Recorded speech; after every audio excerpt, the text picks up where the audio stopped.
نحمدہ ونصلی علی رسولہ الکریم اما بعد فاعوذ باللہ من الشیطان الرجیم بسم اللہ الرحمن الرحیم۔ بہت شکریہ جناب اسپیکر صاحب۔ آج یقیناً جو قرارداد پیش ہوئی ہے تعینیت کی اور تعزیت کی، میری گزارش ہوگی کہ اس کو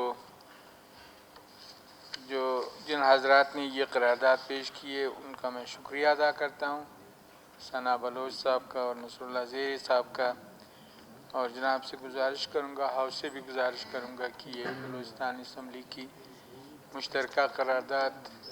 قرار دی جائے اور اس کو اس طریقے سے ڈیل کیا جائے۔ جہاں تک ڈاکٹر عبدالحی بلوچ صاحب کی صدیقی صاحب نے اس طرف فرمائی، یہ حادثے کی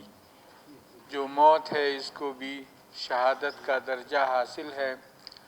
تو اس حوالے سے اگر انہیں شہید کہا جائے تو وہ اس تعریف پہ پورے اترتے ہیں۔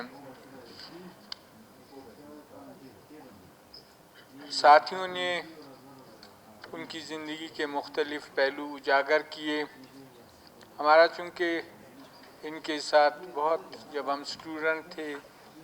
وہ لیڈر تھے ہمارے ساتھ، ہمارا ان کے ساتھ بڑا قریب کا تعلق تھا۔ جو سیاست، جس کو سیاست کہا جاتا ہے، یقیناً ڈاکٹر عبدالحی بلوچ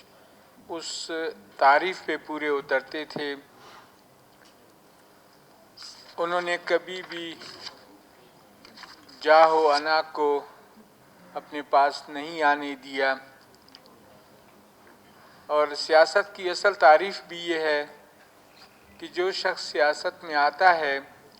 وہ اپنے مفاد، اپنی ذاتی جاہ و انا اس کو پاؤں تلے رونتا ہے، کیونکہ اس کا یہ ہوتا ہے عہد کہ میں اپنے عوام کے لیے ان کے دکھ درد میں ان کا مداوع کروں گا۔ تو اگر سیاست دوسری طرف چلی گئی کہ سیاست میں زور ہو، پیسہ ہو، قوت ہو، طاقت ہو، لیکن ڈاکٹر عبدالحی صاحب ساری زندگی اسی اصل جو تعریف ہے سیاست کی، وہ معاشرے کے لیے ایسے اقدامات کرنا چاہتے تھے جس سے معاشرے کو خوشحالی اور سکون ہو، اور ایسے لوگ ہمارے معاشرے میں۔ اسپیکر صاحب، میں عرض کر رہا تھا کہ انہوں نے اپنی ساری زندگی غربت میں رہ کر بھی عوام کی خدمت کے لیے کوئی بھی موقع جانے نہیں دیا۔ اگر وہ ان کے پیچھے بندوق بردار ہوتے، جس طرح کے ہمارے آج کے سیاسی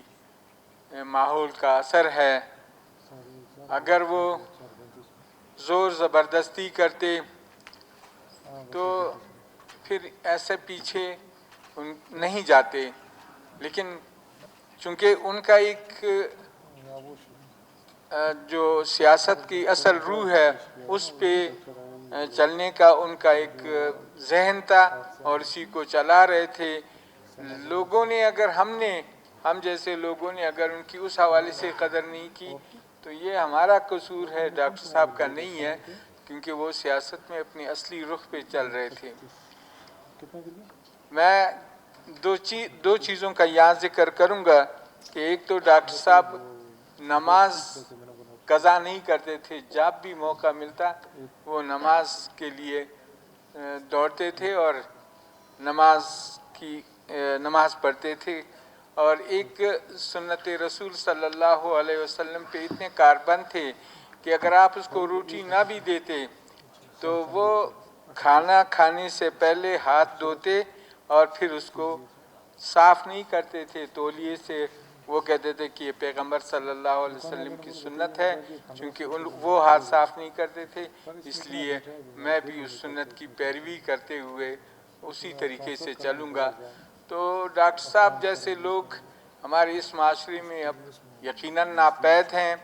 اور یہ بھی میں کہتا ہوں کہ اگر سیاست ایسے لوگوں کی قدر کی جائے تو سیاست بھی اپنی جگہ پہ آ سکتی ہے اور معاشرے کی سدھار بھی ہو سکتی ہے، اور یہاں پہ جو کرب اور اذیت ناک